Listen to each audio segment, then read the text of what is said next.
दोस्तों, क्या हुआ जब हनुमान और बाली के बीच में युद्ध हुआ, आइए जानते हैं। बाली को यह वरदान हासिल था कि जो भी योद्धा उसके सामने आएगा उसकी शक्ति आधी हो जाएगी और यह आधी शक्ति बाली में समा जाएगी। यहाँ तक कि बाली ने रावण पर भी विजय प्राप्त कर ली थी। त्रेता युग के सबसे शक्तिशाली योद्धाओं में महाबली बाली का भी नाम आता है।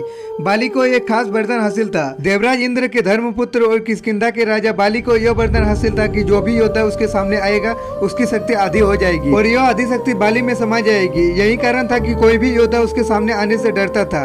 बाली ने अपनी इसी अद्भुत शक्ति के दम पर दुंदुभी असुर का भी वध किया था। यहाँ तक कि रावण के पास भी जब बाली की चर्चा पहुंची तो वो भी उससे लड़ने के लिए आ पहुंचा। हालांकि बाली के सामने रावण की एक न चली। कथा के अनुसार बाली ने रावण को अपनी कांख में 6 महीने तक दबाए रखा था।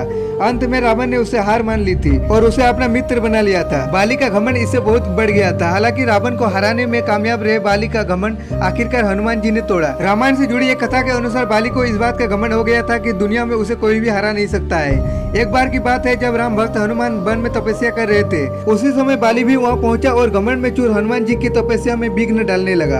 हनुमान जी ने पहले तो ध्यान नहीं दिया था, लेकिन बाली रुकने का नाम नहीं ले रहा था। वो लगातार जोर जोर से यह भी कह रहा था कि उसे कोई भी हरा नहीं सकता है। इस पर हनुमान जी ने कहा कि बानर राज, आप अति बलशाली है, आपको कोई नहीं हरा सकता है, लेकिन आप इस तरह चिल्ला क्यों रहे हो। यह सुनकर बाली को चिढ़ आ गया। तब उसने हनुमान जी को चुनौती देते हुए कहा कि वो जिसकी भक्ति कर रहे हैं वो उन्हें भी हरा सकते हैं। ऐसा सुनकर हनुमान को क्रोध आ गया और उन्होंने बाली की लड़ाई चुनौती स्वीकार कर ली। यह तय हुआ था कि अगले दिन दोनों के बीच दंगल होगा। हनुमान जी अगले दिन दंगल के लिए जा रहे थे, तभी ब्रह्मा जी प्रकट हुए।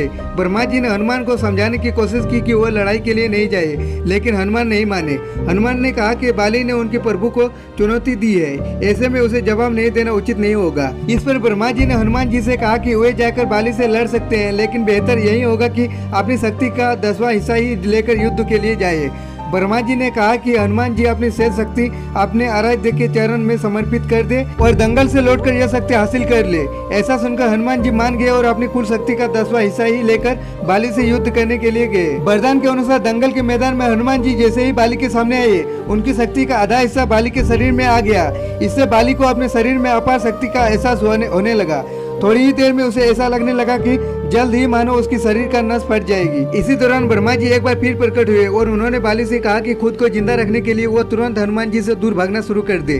बाली ने ऐसा ही किया। वो लगातार भागता रहा ताकि उसकी ऊर्जा खत्म होने लगे। कई मील दौड़ने के बाद उसे राहत महसूस हुई। उसने देखा कि सामने ब्रह्मा जी खड़े हैं। ब्रह्मा जी बाली से कहा कि तुम खुद को दुनिया में सबसे शक्तिशाली समझते हो, लेकिन तुम्हारा शरीर हनुमान की शक्ति का थोड़ा सा भी हिस्सा संभाल नहीं पा रहा है, जबकि वे केवल 10% शक्ति लेकर लड़ने आए थे।